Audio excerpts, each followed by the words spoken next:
ഇന്ന് വളരെ തിരക്ക് പിടിച്ചൊരു ദിവസമായിരുന്നു കേട്ടോ. അതായത് ഞാൻ ഉച്ച മുതൽ ഈ ഒരു സാധനത്തിൻ്റെ പുറകിലിരിക്കുകയാണേ. എന്താണെന്ന് വെച്ചാൽ നാളെ 2 പേർക്കും സ്കൂളിൽ സയൻസ് പ്രൊജക്റ്റ് ഉണ്ട്. അപ്പോൾ ഒരാൾക്ക് സോളാർ സിസ്റ്റവും ഒരാൾക്ക് വാട്ടർ സൈക്കിളുമാണ്. അപ്പോൾ വാട്ടർ സൈക്കിൾ ഉണ്ടാക്കണമെങ്കിൽ കുറച്ച് പണിയുണ്ട്. ഏകദേശം ഞാൻ അന്നത് തീർത്തതെന്ന് വെച്ചിട്ടുണ്ടെങ്കിൽ ഉച്ച മുതൽ ഇരുന്നിട്ട് വൈകുന്നേരം രാത്രി ഏകദേശം ഒരു 10-11 മണിയായിട്ടോ. അപ്പോൾ ഇതായിരുന്നു അതിൻ്റെ ലാസ്റ്റ് ഫിനിഷിംഗ് ആയിട്ട് ഞാൻ ചെയ്തത്. ഇഷ്ടമായോ? അപ്പോൾ അത്യാവശ്യം നന്നായിട്ട് തന്നെ കഷ്ടപ്പെട്ടു കേട്ടോ. ഇത് ഓരോന്ന് വെട്ടിയെടുക്കാനും ഒട്ടിക്കാനും പിടിക്കാനും കളർ ചെയ്യാനും അങ്ങനെ എന്ന് വേണ്ട നമുക്ക് ഭയങ്കര മടി. അതിൻ്റെ ഒപ്പം നമ്മൾ വീട്ടിലത്തെ കാര്യങ്ങളോട് ചെയ്യുമ്പോഴത്തേനും നമ്മൾ ആകെ മടുത്തു പോകും അല്ലേ.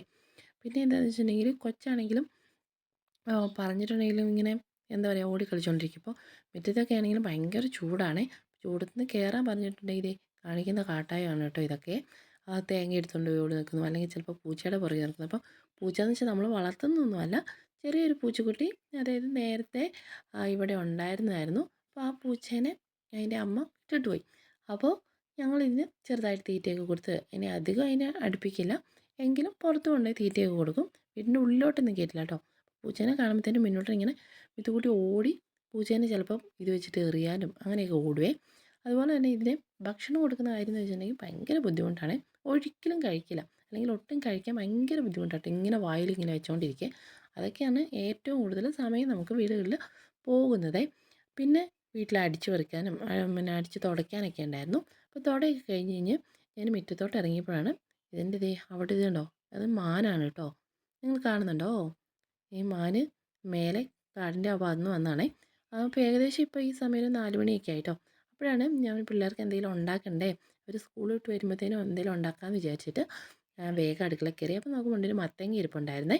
അപ്പോൾ മത്തങ്ങയും കൊണ്ട് നമുക്ക് മത്തങ്ങ വിളയിച്ച്, ഞങ്ങളിവിടെ സാധാരണ മത്തങ്ങ വിളയിക്കുക എന്നൊക്കെയാണ് പറയുന്നത്. നിങ്ങളുടെ ഇവിടെ എന്താ പറയുന്നതെന്ന് പറയണം കേട്ടോ.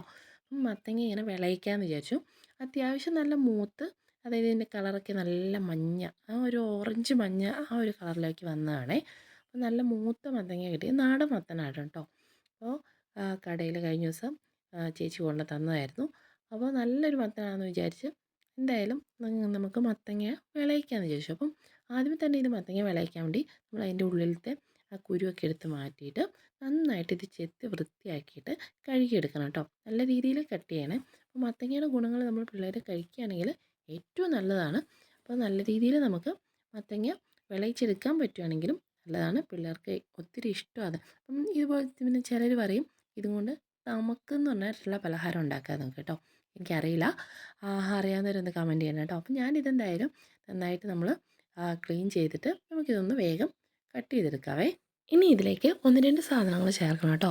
അതായത് നമ്മുടെ ഈ നെല്ല് കുത്തുന്ന അരിയില്ലേ, ഈ അരി ഒന്ന് കഴുകിയെടുത്തിട്ട് നന്നായിട്ടൊന്ന് വറുത്തെടുക്കണം. അത് കഴിഞ്ഞിട്ട് നമുക്കൊരല്പം ഇതിൻ്റെ മധുരത്തിന് വേണ്ട ശർക്കര എടുത്തിട്ട് നന്നായിട്ടൊന്ന് ഉരുക്കിയെടുക്കണം. ഇനിയിപ്പോൾ ഈ 2 പരിപാടിയും കഴിഞ്ഞിട്ട് നമുക്കിതൊന്ന് കുക്കറിലിട്ടൊന്ന് വേവിക്കണം കേട്ടോ. അപ്പോൾ അതിലേക്ക് കുക്കറിലേക്ക് നമ്മൾ ഈ കഴുകിയ കഷ്ണങ്ങളെല്ലാം ഇട്ടിട്ടുണ്ട്. ഒപ്പം ശർക്കരയും അതുപോലെ തന്നെ തേങ്ങയും ഇട്ടു കേട്ടോ.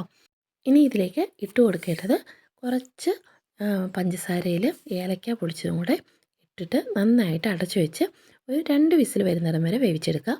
ആ സമയമാകുമ്പോഴത്തേനും നമ്മുടെ അരിയില്ലേ നേരത്തെ വറുത്തേ, അല്ല അത് നന്നായിട്ട് തണുത്തിട്ടുണ്ടാവും. അപ്പോൾ അത് തണുത്തത് ചെറുതായിട്ട് തരി ഉള്ള രീതിയിലൊന്ന് പൊടിച്ചെടുത്തിട്ട് നന്നായിട്ട് തണുത്ത മത്തങ്ങയിലേക്ക് വേണം ചേർക്കാൻ വേണ്ടി, ഇല്ലെങ്കിൽ വെന്ത് പോകുന്ന പോലെ തോന്നും. ഇനി ഒരു പാനിലേക്ക് അല്പം നെയ്യെടുത്ത് നെയ്യിൽ കശുവണ്ടി അതുപോലെ തന്നെ കിസ്മിസും ഇട്ടിട്ട് നന്നായിട്ടൊന്ന് ഇങ്ങനെ വറുത്തെടുത്തിട്ട് നമുക്കിതിലേക്ക് ചേർത്ത് കൊടുക്കാം. ഇതാണ് നമ്മുടെ ലാസ്റ്റ് സ്റ്റേജ് കേട്ടോ.